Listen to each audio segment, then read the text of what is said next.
আসসালামু আলাইকুম। জিএসটি গুচ্ছভুক্ত বিশ্ববিদ্যালয় সমূহের বিভাগ পছন্দক্রম ও ভর্তির আবেদনটি ইতিমধ্যে শুরু হয়েছে। তো এটির আবেদনটি শুরু হয়েছে 20 মে 2024 তারিখ থেকে 28 মে 2024 তারিখ পর্যন্ত। আপনারা বিশ্ববিদ্যালয় এবং বিভাগ পছন্দক্রম অনলাইনের মাধ্যমে দিতে পারবেন। তো গুচ্ছের ওয়েবসাইটের লিঙ্কটি ভিডিও ডেসক্রিপশনে দেওয়া থাকবে। আপনি সেখানে ক্লিক করলে এমন একটি ইন্টারফেস পেয়ে যাবেন। এখান থেকে স্ক্রল করে নিচের দিকে আসলে এখানে দেখতে পাচ্ছেন লেখা রয়েছে স্টুডেন্ট লগইন। আপনি এখানে ক্লিক করবেন। আবেদনের সময় আপনি এসএমএস এর মাধ্যমে ইতিপূর্বে প্রাপ্ত যে অ্যাপ্লিকেশন আইডি এবং পাসওয়ার্ডটি রয়েছে সেটি এখানে দিয়ে লগইনে ক্লিক করবেন। আর এটি যদি না পান সেক্ষেত্রে এখানে রিকভারি অ্যাপ্লিকেশন আইডি পাসওয়ার্ড আপনি এখানে ক্লিক করে সেটি রিকভারি করেও নিতে পারবেন। তো এখানে আপনার অ্যাপ্লিকেশন আইডি পাসওয়ার্ডটি দিয়ে আপনি লগইনে ক্লিক করবেন। লগইনে ক্লিক করলে আপনার প্রোফাইলে এখানে লগইন হয়ে যাবে। আপনি এখানে নিচের অংশে দেখতে পাচ্ছেন লেখা রয়েছে কোঠার তথ্য, প্রযোজ্য ক্ষেত্রে ও বিভাগ পছন্দক্রম প্রদান সহ আবেদন। এখানে বেশ কয়েকটি অপশন আপনি দেখতে পাবেন। এখানে ভিউ এলিজিবল সাবজেক্ট এই বাটনে যদি আপনি ক্লিক করেন সেক্ষেত্রে জিএসসি বিশ্ববিদ্যালয় সমূহের আবেদনযোগ্য বিভাগের তালিকা আপনি দেখতে পাবেন। তারপর রয়েছে শো কোঠা ইনফরমেশন, আপনার কোঠার তথ্য প্রদান এবং আপডেট করতে পারবেন। পরবর্তী রয়েছে অ্যাপ্লাই উইথ এ সাবজেক্টের চয়েস বাটনে আপনি ক্লিক করলে আপনার বিভাগ অথবা সাবজেক্ট পছন্দক্রম প্রদান ও পরিবর্তন করতে পারবেন। ভিউ চয়েস লিস্ট বাটনে ক্লিক করলে আপনি বিল পরিশোধের মাধ্যমে সম্পন্ন করা সর্বশেষ আপনার বিভাগ অথবা সাবজেক্ট পছন্দক্রমগুলো এখান থেকে দেখতে পারবেন এবং এখানে ডাউনলোড চয়েস লিস্ট, আপনি যে সাবজেক্ট চয়েসগুলো দিবেন সেটি এখান থেকে আপনি খুব সহজেই ডাউনলোড করে নিতে পারবেন। তো বিষয় পছন্দ দেওয়ার জন্য আপনি এখানে অ্যাপ্লাই উইথ এ সাবজেক্টের চয়েস এখানে ক্লিক করবেন। এখানে ক্লিক করলে এমন একটি নোটিফিকেশন পাবেন, মোবাইল নাম্বার ভেরিফিকেশন। আপনার প্রদত্ত মোবাইল নম্বরে এখন একটি ভেরিফিকেশন কোড পাঠানো হবে। আপনি এখানে কোড পাঠান যে অপশনটি দেখতে পাচ্ছেন এখানে ক্লিক করবেন। কোড পাঠান অপশনে ক্লিক করলে আপনার মোবাইল ফোনে একটি ভেরিফিকেশন কোড পাঠানো হয়েছে। প্রাপ্ত কোডটি নিচের বক্সে লিখে আপনি ভেরিফাই ক্লিক করে কোডটি নিশ্চিত করুন।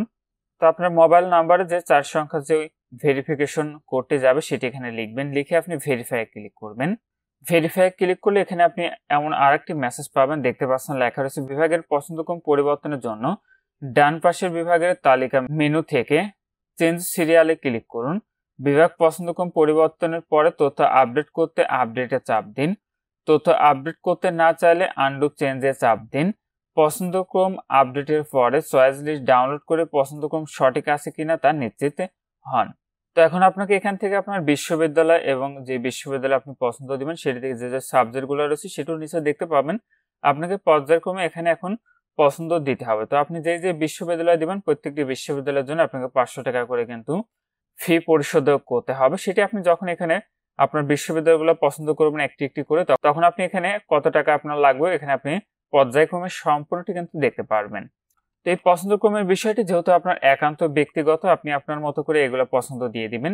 প্রথমে কোন বিশ্ববিদ্যালয় দিবেন, কোন বিশ্ববিদ্যালয়ের সাবজেক্টগুলো দিবেন, পছন্দক্রম অনুযায়ী আপনি এখানে সেটি সিরিয়াল ভাবে দিবেন। চাইলেও আপনি যদি এলোমেলো ভাবে দেন সেক্ষেত্রে আপনি প্রথমে যে মেসেজে আপনাদেরকে বলেছি আপনি চেঞ্জ সিরিয়ালে ক্লিক করে সেই সিরিয়ালটিও আপনি পরিবর্তন করতে পারবেন।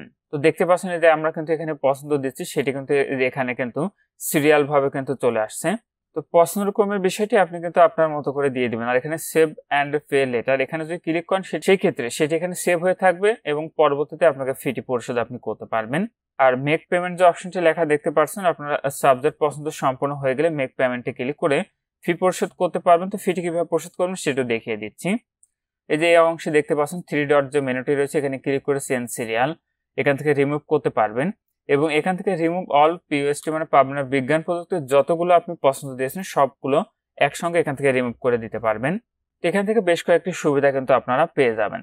তো আপনার বিশ্ববিদ্যালয় এবং সাবজেক্ট পছন্দ হয়ে গেলে আপনি যে কয়টি দিবেন, দেখতে পাচ্ছেন আমরা এখানে 3টি বিশ্ববিদ্যালয় দিয়েছি, সেক্ষেত্রে আমাদের 1500 টাকা দিতে হবে।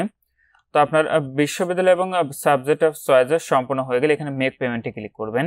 তারপরে এমন একটি ইন্টারফেস পাবেন, আপনি এখানে পেমেন্ট সংক্রান্ত তথ্য দেখতে পারবেন এবং এখানে আপনারা সাবজেক্ট চয়েস অর্ডারগুলো আপনি এখানে সিরিয়াল ভাবে দেখতে পারবেন। একবার দেখে নেবেন ঠিক আছে কিনা। যদি পরিবর্তন করতে চান এডিট চয়েস এখানে ক্লিক করে পরিবর্তন করতে পারবেন। আর যদি সঠিক থাকে মেক পেমেন্টে ক্লিক করবেন। যে মাধ্যমে ফিটি পরিশোধ করবেন সেটি এখানে আপনি সিলেক্ট করবেন card, mobile banking, net banking. আমরা অবশ্যই এখানে মোবাইল ব্যাংকিং বিকাশের মাধ্যমে ফিটি পরিশোধ করব। মোবাইল ব্যাংকিং ক্লিক করে বিকাশটি সিলেক্ট করবেন। করলে মোটর চার্জেস সহ কত টাকা দিতে হবে সেটা আপনাদের নিচে দেখতে পারেন, পেতে ক্লিক করবেন। আপনার বিকাশ অ্যাকাউন্ট নাম্বারটি দিবেন। বিকাশ অ্যাকাউন্ট নাম্বার একটি ভেরিফিকেশন কোড যাবে, সেই কোড নাম্বারটি এখানে লিখবেন। লিখে আপনার বিকাশের পিন নাম্বারটি দিবেন, দিয়ে এখানে কনফার্মে ক্লিক করবেন। এখানে কিছুক্ষণের মধ্যে কিন্তু আপনার ফিটি পরিশোধ সম্পন্ন হয়ে যাবে। দেখতে পাচ্ছেন লেখা এসেছে আপনার পেমেন্ট সম্পূর্ণ হয়েছে। ডাউনলোড অ্যাকনলেজমেন্ট স্লিপে ক্লিক করে আপনি যে ফিটি পরিশোধ করছেন সেটির একটি অ্যাকনলেজমেন্ট স্লিপ আপনি এখান থেকে ডাউনলোড করে প্রিন্ট আউট করে নেবেন। আর আপনারা সাবজেক্ট চয়েসের যে তালিকাটি রয়েছে সেটি প্রিন্ট করার জন্য এখানে ব্যাক টু স্টুডেন্ট প্যানেল এখানে ক্লিক করবেন। স্ক্রল করে নিচের দিকে আসলে যে এখানে দেখতে পাচ্ছেন ডাউনলোড চয়েস লিস্ট এখানে ক্লিক করবেন। চয়েস লিস্টে ক্লিক করলে আপনি যে বিশ্ববিদ্যালয় এবং যে সাবজেক্টগুলো পছন্দ দিয়েছেন সেটির তালিকা একটি পেয়ে যাবেন। এটি ডাউনলোড অথবা আপনি আপনার কাছে প্রিন্ট আউট করে সংগ্রহ করে রেখে দিবেন। এবং ফি পরিশোধের পরেও যদি আপনার মনে হয় আরো বিশ্ববিদ্যালয় বা সাবজেক্ট আপনি অ্যাড করবেন, সেক্ষেত্রে একইভাবে আপনি পুনরায় আবার লগ ইন করবেন। লগ ইন করে আপডেটে সাবজেক্ট চয়েস অপশন পাবেন, সেখান থেকে আপনি পুনরায় সেটি আপডেট করতে পারবেন এবং ফি পরিশোধ করতে পারবেন। সেক্ষেত্রে শেষ তারিখের মধ্যে আপনি চাইলে আপডেট করে নিতে পারেন। তো এখানে এই ছিল 2023-2024 শিক্ষাবর্ষে জিএসটি গুচ্ছভুক্ত বিশ্ববিদ্যালয় সমূহের বিভাগ পছন্দ ক্রমের আবেদনটি। আজকের ভিডিওটির মধ্যে ভালো থাকুন, সুস্থ থাকুন, এফআই থাকুন। আল্লাহ হাফেজ।